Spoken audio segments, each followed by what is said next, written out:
Ikristayon lue gita kotomona para na kalolo kesda poto kitoloto to aili pasinei kotomona kelesia na kasenti karoli luanga Catholic Church koka bere maido utazda Ainumunum keda itun Aparan kada Eyuunak araida woi kososinei kojaida kariele gita kano kada itodun ayalam kinene polonoi kame jasi Ikristayon ido kobalazda be araina kano kada keun akis ayun.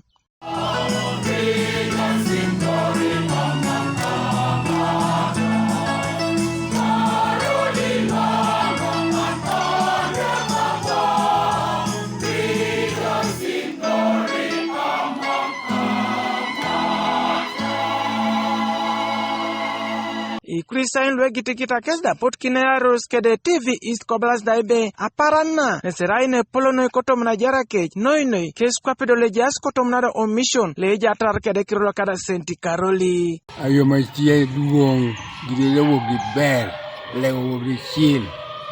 amanga poyo pada lucha kara chel kede pada man en jugo tere lega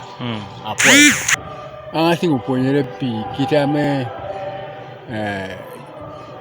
jojurao otopi pi lubo kopa Yesu anga kwanya mala pora alub kopa jo awudada au pakere Yesu kara chela meti na nena bala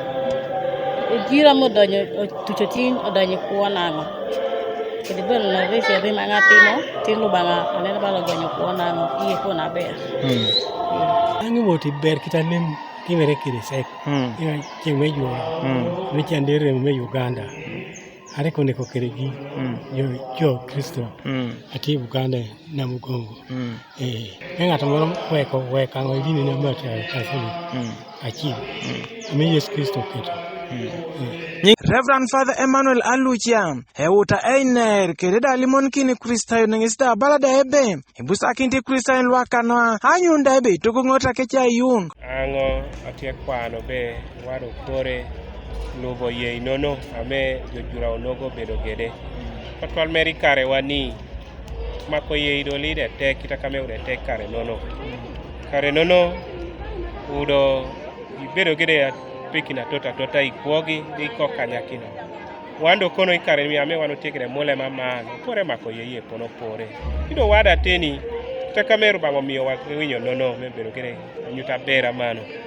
ado romo tuno kama gini tiye malo karbanga tiye so akwa odo be omakunu ye tek beno gere teni kwowa di wada olego naka kita kamejo nogo mako gere ye Michael Onyinge TV East Kokabere Maido District